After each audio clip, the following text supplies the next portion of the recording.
So previously we have seen why constitution is important, right? 4 points we have seen yesterday.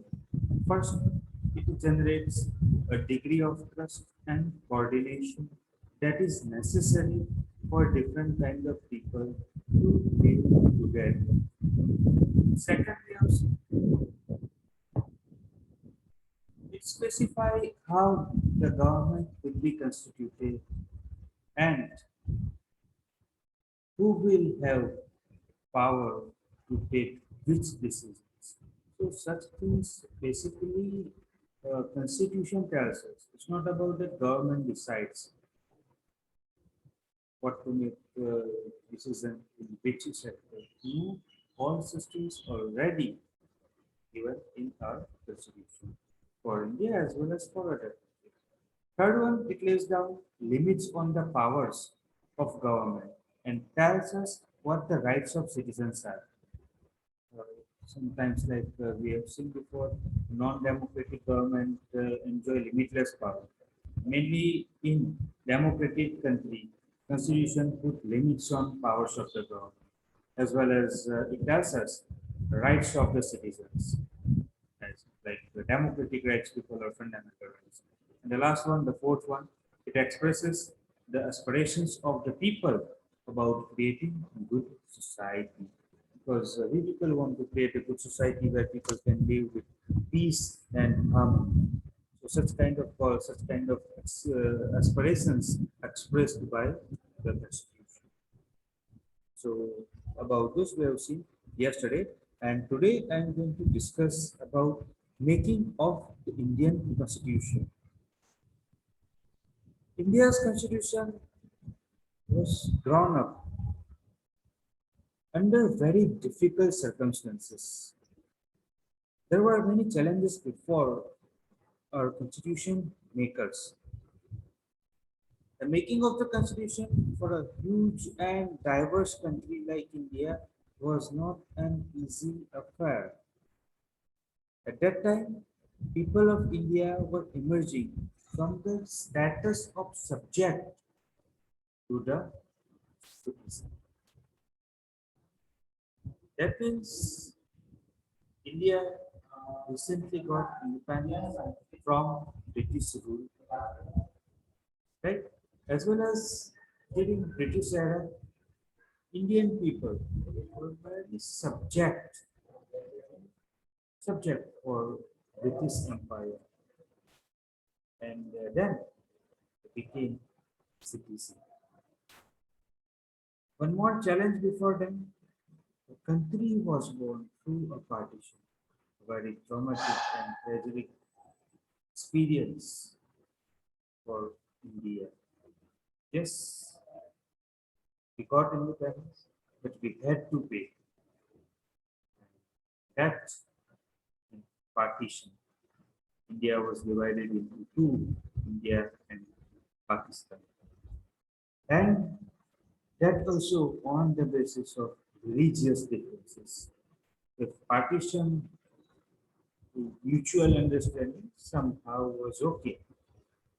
But here, on the basis of religious differences, this was traumatic experience for the people of India and Pakistan. And one more thing with it, that violence, riots broke out on both sides of the borders, India and Pakistan.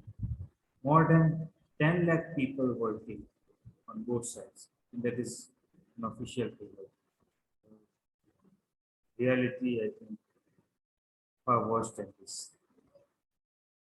So those were the problems before constitution makers. There was another problem, another challenge. The British had left it to the rulers of the princely states to decide whether they wanted to merge with India or with Pakistan or to remain independent. Princely states. So basically, India wasn't a nation like we know today. Under the British rule, India was a British colony, a subcontinent divided into small states we call princely states. We do not count as kingdoms or empires, but princely states. Correct? Princely states. Why? Because those kingdoms, those states, kingdom word is not appropriate. Those states, those territories were ruled by the local Indian rulers, but they cannot claim, and we cannot call them kings because supreme power was the British crown, and those rulers were subordinate of British Empire, British Queen. They were under British Queen, so they cannot, they couldn't call themselves king. So called princes. So when Britain left India and choice given to the princely states whether they wanted to join India or Pakistan, right? And they had chance to remain independent. So merger of these princely states was difficult and uncertain task. Without merging those states, without creating a nation, how to frame a constitution. So that was a difficult and uncertain task to merge those small princely states because there were more than 500 princely states in India. So when the constitution was being written, the future of the country did not look as secure as it is today. Makers of the constitution had anxieties about the present and the future of the country because such kind of challenges were before them, right? And to frame constitution for India in such kind of circumstances was very difficult. However, if we talk about the challenges, yes, if we want to take a task, of course, we have to face the challenge. But despite all the difficulties, all those challenges, there was advantage for the constitution makers. So let's talk about the advantage. So first here, our national movement was not merely a struggle against the foreign rule. We know that our leaders, we call them freedom fighters, nationalist leaders, right? They struggle to get independence. But their movement, their struggle was not only the struggle to get independence. However, it included the principles. It was also struggle to transform our country's society and politics. Right? Yes, we know that different people will get afford in this moment. Revolutionaries like Bhagat Singh and all those, right? Comrade like Subhash Chandra Bose and other leaders, Mahatma Gandhi, B.R. Ambedkar. Those are just an example because those people are well known. That is why I am mentioning them. Otherwise, thousands of people, thousands of leaders actually have given their vote. However, there were sharp differences of opinion within the freedom struggle about the path India should take after independence. There were different people, so obviously they had different ideology, they had different view, they had different perception, right? Like if we talk about particularly, and if we check, if we count me or yourself, of course, you will find that we have different opinion.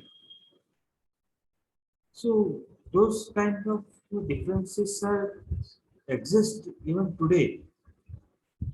Yet some basic ideas had come to be accepted by almost everyone. let's discuss about some basic ideas, some basic principles. So, first of all, as far back as 1921, 1928, if we talk about Motilal Nehru, well-known Congress leader, the Indian National Congress. The party today we call it the Congress Party. Basically, the Indian National Congress.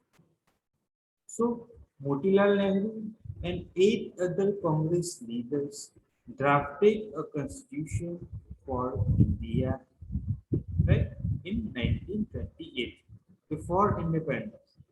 So, they wanted to decide the future of India, right? So, during this freedom struggle, they already drafted the constitution. Then again, in 1931, some young leaders of Indian National Congress, like Jawaharlal Nehru, during the Congress session of Karachi session of Indian National Congress, 12 the Constitution, right, on how independent India's Constitution should look like. The drafted document. So many things in both the documents were common. Yes, somehow, somewhere, some things were different. But if we talk about such basic principles were common in such documents. So both these documents were committed to the inclusion of universal adult franchise. Do you know universal adult franchise? Boys, do you know universal adult franchise, also known as universal adult suffrage? Please go ahead, answer. What do you mean by universal adult franchise?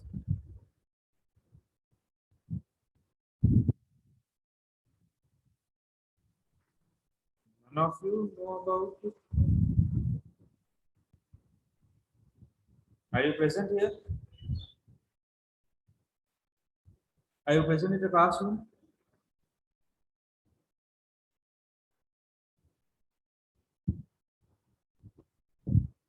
None of you able to answer. I am asking the question. Can you hear me? What do you mean by universal adult franchise? Basically, this one is the older. I think 6th and 7th Sir, standard. it means that, Sorry?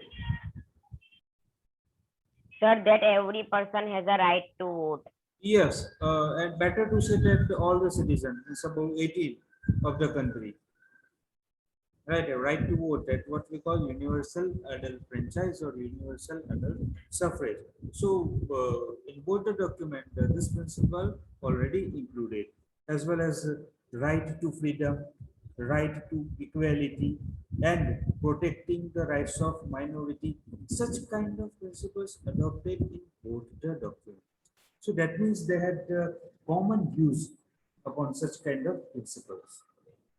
So thus some basic values were accepted by all leaders, right, much before the Constituent Assembly met to deliberate on the Constitution. So as far back, even before independence, those people had already idea, they had accepted such kind of basic values for independence, right? This is one of the advantages. One more advantage, let's count about the system. In other words, we call institution, institutional design. So the familiarity with political institution of colonial rule also helped develop an arrangement over institutional design. The British rule had given voting rights only to a few, mainly to British people as well as Indian, those who were rich and educated, right? On the basis that British had introduced very weak legislation.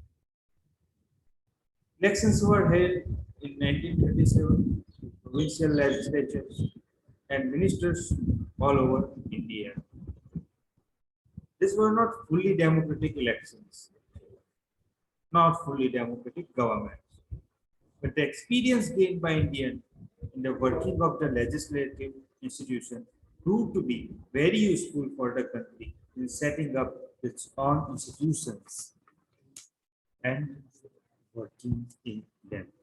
So presently we know that state legislature as well as parliamentary system, such kind of system basically introduced by the British in India.